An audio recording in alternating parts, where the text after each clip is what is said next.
Baik, assalamualaikum warahmatullahi wabarakatuh. Perkenalkan saya Muhammad Abdul Qadir Umar dengan NPM 243510591.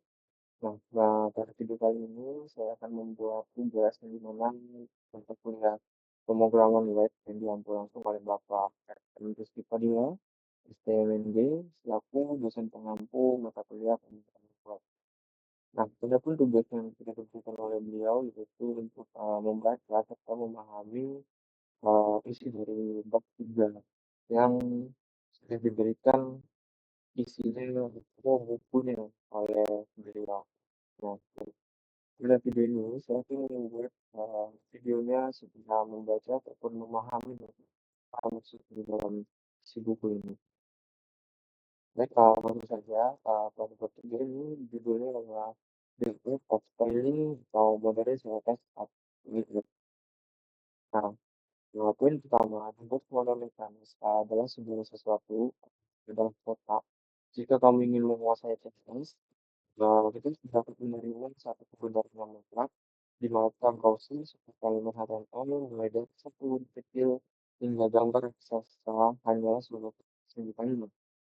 Konsep ini dikira sebagai bentuk standar yang merupakan fondasi paling fundamental dari teknologi web. Nah, bayangkan settingan seperti sebuah seperti di rumah itu, tengah-tengahnya ada konten apa, lalu itu kalimat itu sendiri berupa teks berhubungan.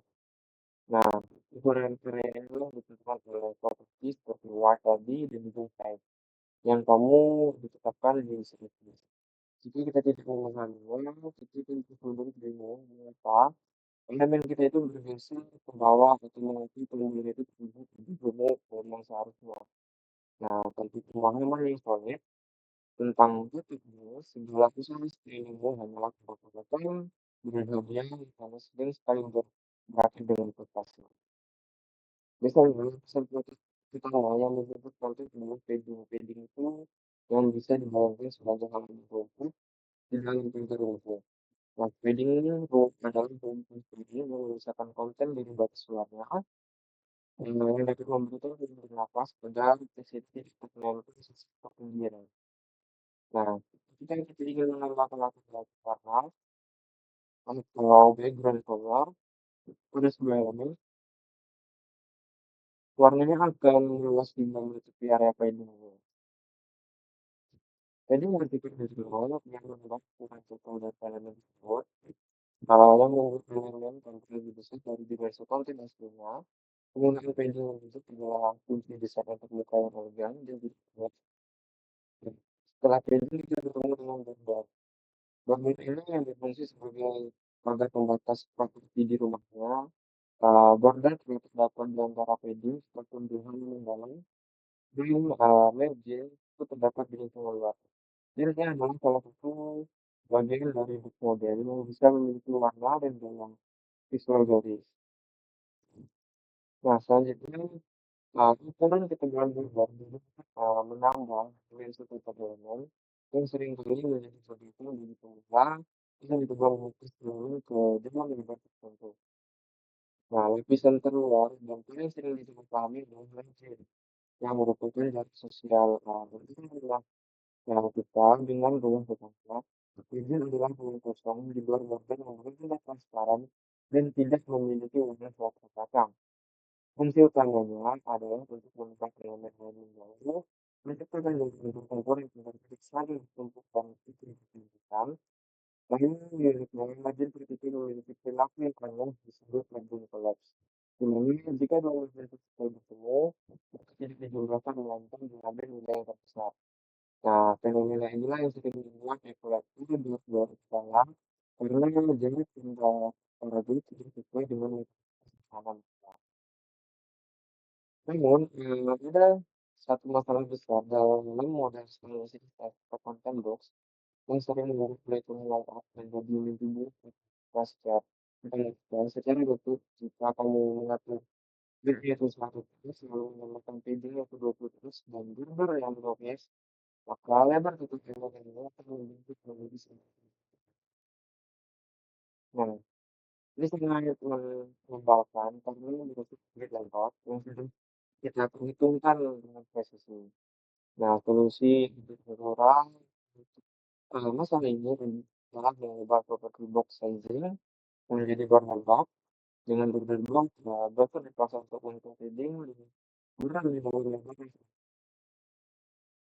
Lalu di era modern hampir semua fasilitas dan trik profesional merupakan riset global di mana terdapat proses atau berarti itu dua berbentuk dibuat kode mereka ini dianggap sebagai best practice karena menggunakan ukuran yang menjadi intuitif dan prediktif sesuai dengan cara manusia berpikir untuk ukuran berbasis. Lalu tinta ini membuat itu masuk komposisi yang cukup baik karena kita harus terus-menerus mengurangi minyak piring melalui media elemen seperti sistem web dan pertama itu adalah proyek dengan tersebut ini tempat ini diakui dengan benar agar menjadi benar itu pokok. Nah, berikutnya yang kedua yaitu spesifikasi. Nah, spesifikasi basket. Nah, di mana sebenarnya sering tentang mengenai tentang sebuah. Nah, sebelumnya, kenaikan belum terdeteksi menunjukkan dan masuk tetapi tentunya tidak membutuhkan karena kodenya belum benar.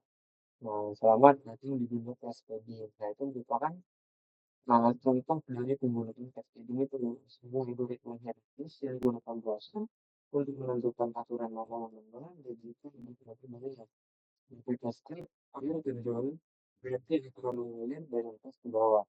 Jika ada dua aturan yang identik, membuatnya aturan yang ditulis kualitatif yang aku diterapkan. Namun sebelumnya, memiliki kebutuhan penulisan, unsur dan banyak tuntutan dari software yang digunakan. Ini disebut spesifikasi. Nah, ini adalah sistem skor yang menentukan beberapa spesifik target yang lengkap. Semakin spesifik, semakin skor yang semakin besar mungkin.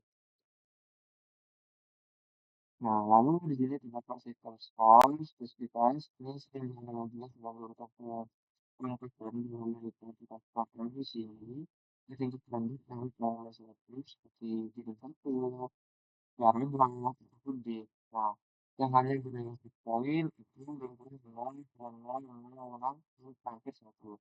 Di tingkat selanjutnya adalah namanya konstruktif seperti defisit yang mendekat.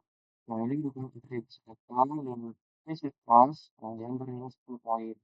Dan di atasnya ada ID terus seperti healer, main, dan yang memiliki kuota sekitar 100 poin.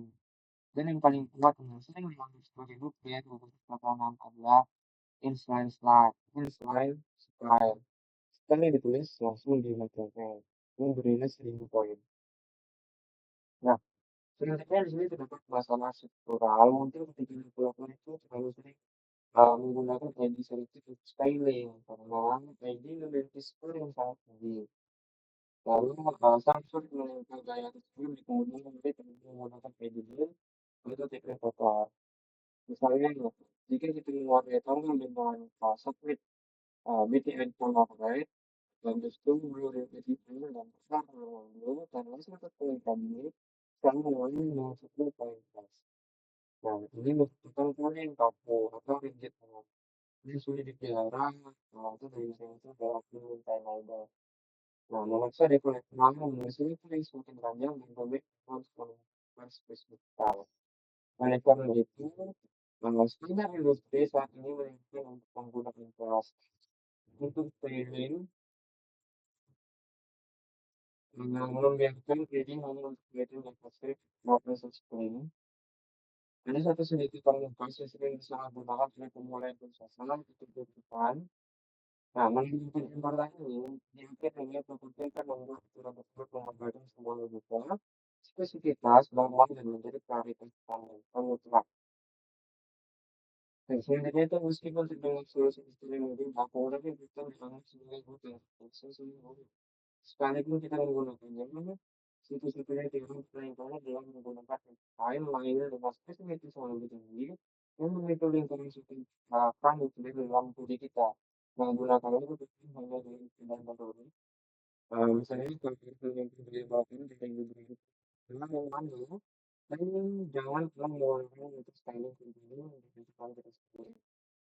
Nah, selain kritis itu tadi, jika kita itu juga memahami konsep namanya property defense atau pewarisan. Beberapa properti sains, terutama yang menggunakan benefits, kamar, phone, family, lain-lain, secara otomatis diwariskan dari ayah ke ibu ke anak-anak, namun bentuknya yang tetap seperti uang, lonjeng, packaging, begitu dulu tidak diwariskan. Nah, memahami yang diwariskan kemana yang tidak kemana yang akan menyelamatkan kita dari penolakan kejadian dulu dan yang tersebut. Nah, kita itu dapat bisa memaksa komunikasi dengan bilang initiate atau misalnya border initiate. Kita membatalkannya dengan inisial, inisial satu bisa.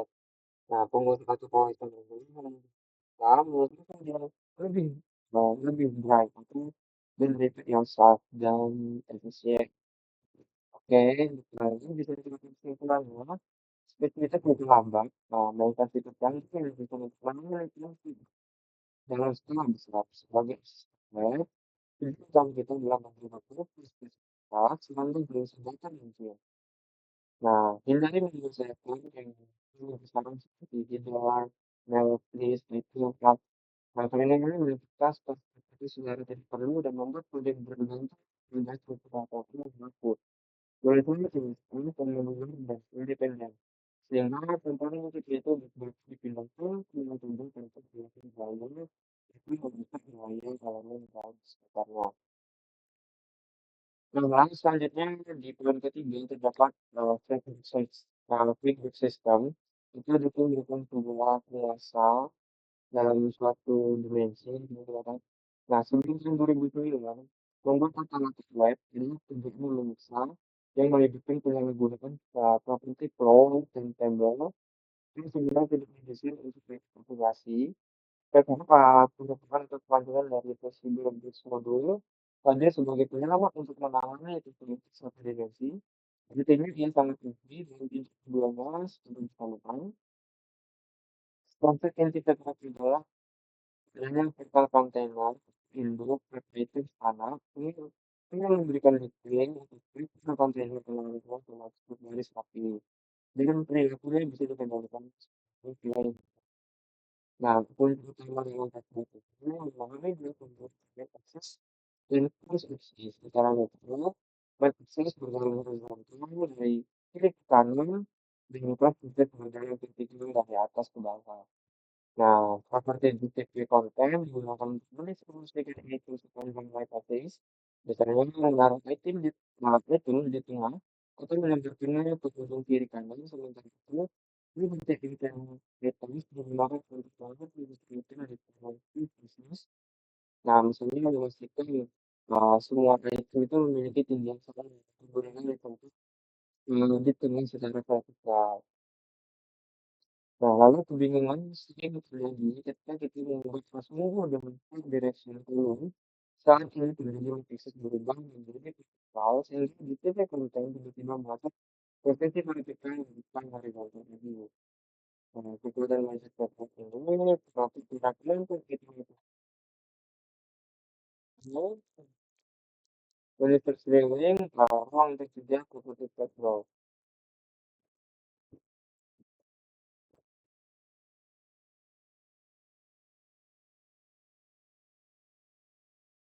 Lalu di sini terdapat kekuatan medis virtual pada kemampuan internetnya untuk lalu memiliki peran tentang teknologi pemikiran jadi waktu pencarian di tengah otomatis memanjang memenuhi besar ruang kosong tanpa feedback melakukan hal ini membutuhkan perhitungan persentasenya pengetahuan yang rumit tentang di layar berbeda feedback monitor dilakukan secara dinamis menulis pengetahuan sesuai kebutuhan pengguna membuat itu terasa cair dan responsif secara alami. Salah satu kemenangan terbesar Edward adalah kemampuannya melakukan berpikir. Nah, sesuatu yang dilakukan dan mimpi buruk dunia.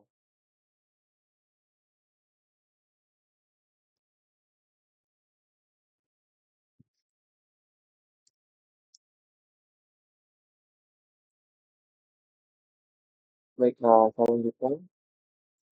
Salah satu kewenangan terbesar Pebble adalah pengumpulan lingkungan politik tertentu. Kemudian hingga multi namun penting untuk diingat bahwa Pebble bukan solusi semua masalah sebetulnya. Ia didesain untuk memperoleh segala kecil atau mencegah seperti makro, kar, komponen, dan media. Jika kami mencoba untuk terutama menurut yang kritis bila pelindungan sesuai yang terpadu, untuk semua memiliki sesuatu, informasi dan banyak di mereka tambahan. Nah, tapi dulu berbeda dengan PKL itu CSSB yang bekerja dengan basic untuk menentukan konten. Meskipun sudah ada teknologi yang baru, Facebook tetap menjadi hal paling potensial. Dan indikator kompatibilitas sudah hampir tidak kecil itu indikator modern tidak terpenuhi sangat baik. Selanjutnya di sini terdapat CSS pertemuan tempat itu terdapat pembaca tentang CSS basis ini atau suspek dua dimensi itu. Jika feedback adalah kumulasi satu dimensi, maka CSS build layout adalah dewan kata letak dua dimensi yang sesungguhnya grid menciptakan menangani baris rows dan rows secara bersamaan. Ini memungkinkan kita mengurangi hal menjadi wilayah-wilayah utama seperti papan pasir. Sebelum adanya grid, operator terpaksa menggunakan bootstrap menggunakan situs dengan ribuan baris teks yang melakukan total yang kotor, hanya untuk membuat kolom sederhana. Selanjutnya, di sini terdapat konsultasi grid dimulai dengan mendefinisikan menggunakan grid template columns dan grid template columns.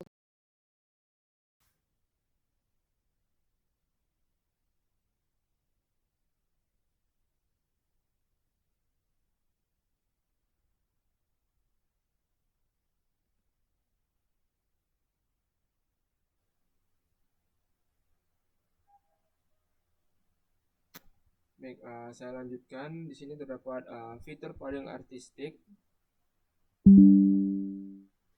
dan intuitif. CSS Grid juga memiliki algoritma penempatan otomatis, auto replacement algorithm, yang sangat cerdas. Jika kita tidak dapat menentukan posisi spesifik untuk item-item grid, browser akan otomatis mengisinya ke dalam sel-sel yang kosong.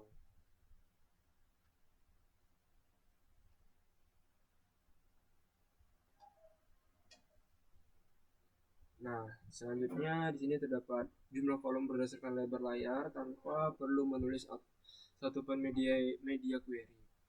Ini adalah teknik namanya Holy Grail dalam desain responsif modern dan secara drastis mengurangi jumlah kode yang harus ditulis dan dirawat. Nah, selain itu, Grid juga memecahkan masalah klasik jarak antar elemen dengan properti gap atau kepanjangannya itu dari dulu grid sampai gap. Ya, di masa lalu untuk memberi jarak antar kolom, kita harus menggunakan margin kanan pada semua elemen kecuali elemen terakhir atau last child yang sangat merepotkan. Nah, sebagai arsitek web, kita itu harus tahu kapan menggunakan grid dan kapan menggunakan flagbox. Aturan praktisnya adalah gunakan grid itu untuk tata letak halaman utama atau yang dinamakan sebagai macro layout yang membutuhkan presisi two dimensi dan gunakan flagbox untuk menyusun komponen-komponen kecil di dalam sel grid tersebut atau micro layout.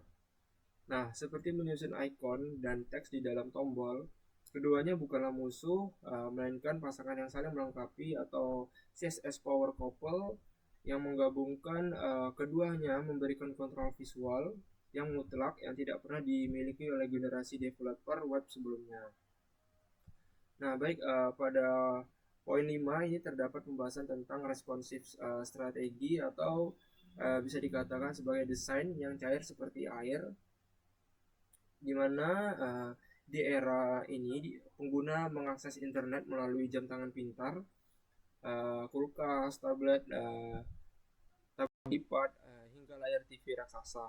Konsep satu ukuran untuk semua sudah lama mati. Nah, ini merupakan responsive web design atau singkatannya dari RWD adalah filosofi bahwa desain web harus bersifat cair dan adaptif, merespon ukuran dan kemampuan perangkat pengguna.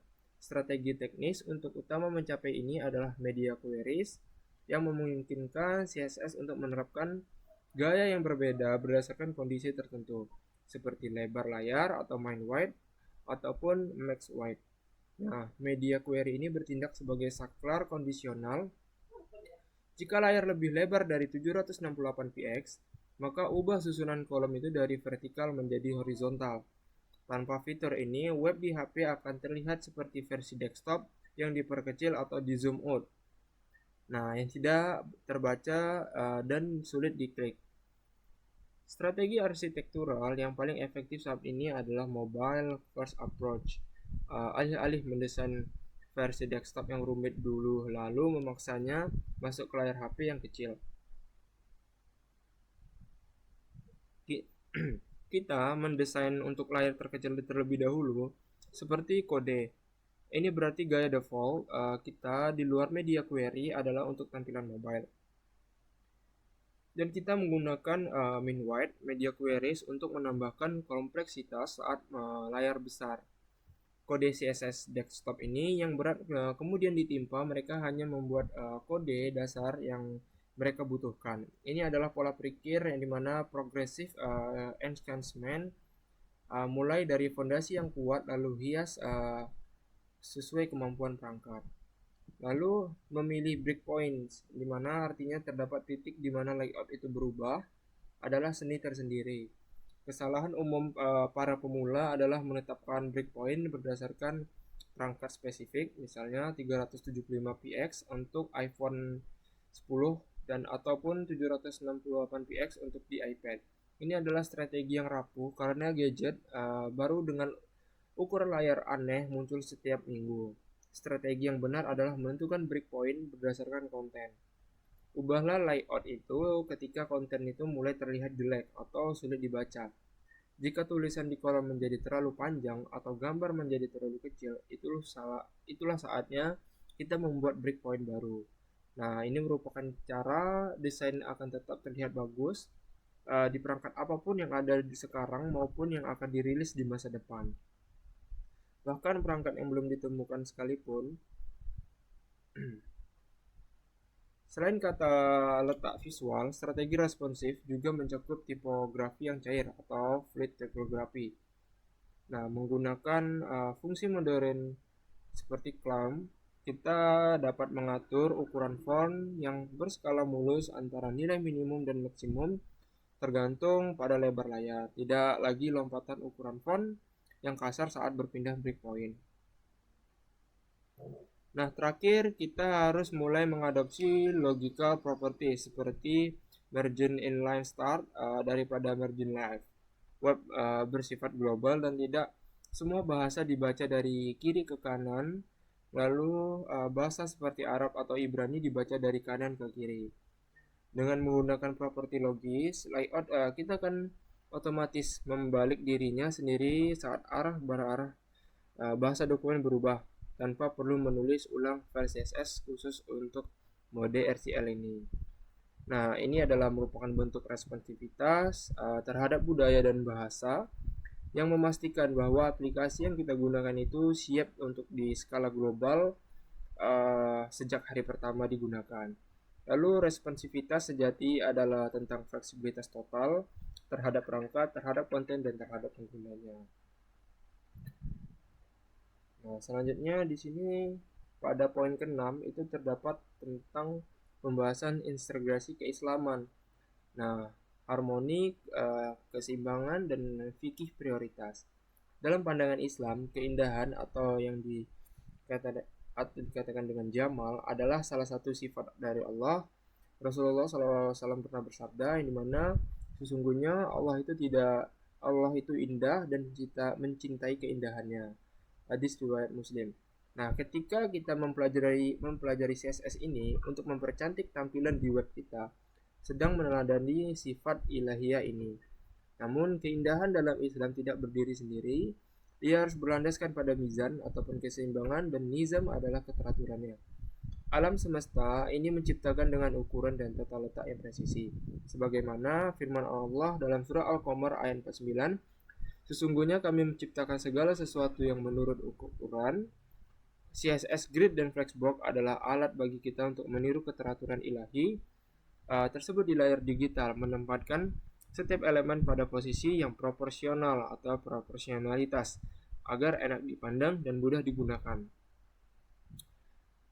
Lalu konsep the box model atau padding tadi, lalu border dan juga margin, ini juga mengajarkan kita tentang pentingnya hudud ataupun batasan dan adab ataupun etika dalam berinteraksi. Dalam Islam, setiap individu memiliki hak privasi dan ruang pribadi yang tidak boleh dilanggar. Dikatakan ibaratnya sebagai margin dalam ini. Serta memiliki benteng perlindungan diri atau border. Margin mencegah elemen saling bertabrakan dan menumpuk, mirip dengan ada pergaulan Islam yang mengajarkan kita untuk menjaga jarak sosial yang sehat, tidak mencampuri urusan orang lain atau tajasus, dan memberikan ruang bagi orang lain untuk bernafas. Nah, teknologi responsive design mencerminkan karakteristik Islam yang Syoli Likoili zaman wa makan atau cocok untuk setiap waktu dan tempat. HTML ibarat akidah dan ibarat fikih ataupun muamalah yang fleksibel dan adaptif terhadap konteks ataupun tampilan ataupun wajah. Terakhir, filosofi di balik Flexbox dan Grid adalah tentang menempatkan segala sesuatu pada tempatnya yang merupakan definisi adil. Lawan dari adil adalah zolim yang menempatkan sesuatu bukan pada tempatnya. Jika kita menggunakan tabel untuk layout ataupun praktek kuno, atau membiarkan elemen teks tumpah keluar dari kontainer, kita sedang berlaku tidak adil terhadap konten tersebut. Mendesain layout yang rapi di mana main axis dan cross axisnya selaras adalah bentuk ikhtiar kita untuk menegakkan keadilan yang visual sehingga informasi dapat tersampaikan dengan hak ataupun benar dan jelas. Minimalisir kesalahpahaman bagi siapapun yang melihatnya. Baik, pada poin ketujuh ini merupakan poin terakhir yaitu kesimpulan menguasai ruang dan posisi. Nah, dari setiap poin dari 1 sampai 6 yang sudah saya bacakan di sini terdapat uh, pembahasan yang lebih terarsitektural yang kita dapat kita pegang teguh. Yang dimana poin pertamanya itu adalah kota adalah realitas, yang dimana kita belajar bahwa di mata browser ya, segala sesuatu mulai dari teks hingga gambar hanyalah kotak persegi panjang ataupun box model yang mengabaikan padding, border, dan margin adalah resep untuk layout yang berantakan. Poin kedua, spesifitas adalah mata uang. CSS bukanlah hanya soal gaya, tapi soal hierarki kekuasaan spesifikasi untuk kita memahami bahwa menggunakan ID untuk styling adalah hutang teknis yang membuat kode kaku dan sulit ditimpa.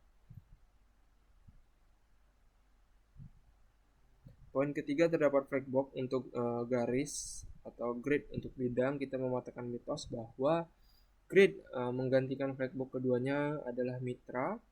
Flagbox menguasai penyelarasan satu dimensi untuk komponen mikro, sementara grid menguasai tata rata dua dimensi yang kompleks untuk struktur makro halaman. Lalu poin keempat itu adalah responsivitas, bukan sekedar ukuran layar, di mana desain responsif modern melampaui media queries tradisional yang dengan pendekatan mobile first, kita membangun fondasi yang ringan untuk perangkat yang kecil, lalu menambah kompleksitas untuk layar besar. Poin kelima ini terdapat logika di atas angka ajaib. Kita meninggalkan kebiasaan menggunakan magic numbers seperti margin left 37px yang rapuh. Sebagai gantinya kita menggunakan unit relatif musicals dengan sistem layout yang dinamis agar desain kita tetap cair dan adaptif terhadap konten yang tak terduga. Dengan bekal penguasaan visual ini, kita siap melangkah ke bab 4. Mungkin dimana kita akan belajar cara mengelola kode CSS bertumbuh besar agar tetap rapi, modular, dan terukur. Nah, di sini pada poin ke-8 ini, ya poin ke-8 terdapat tentang soal ataupun essay notes-nya yang sudah saya kerjakan di dalam Word yang nanti siap juga dikumpulkan pada link pengumpulan tugas yang sudah diberikan oleh Bapak M. Rizky Fadila. Nah, mungkin itu saja untuk pembahasan saya tentang bab 3 ini, di mana materinya itu adalah tentang the arts of styling atau modern CSS layout. Mungkin itu saja yang dapat saya sampaikan. Lebih dan kurang saya mohon maaf. Wabillahi taufiq wal hidayah. Wassalamualaikum warahmatullahi wabarakatuh.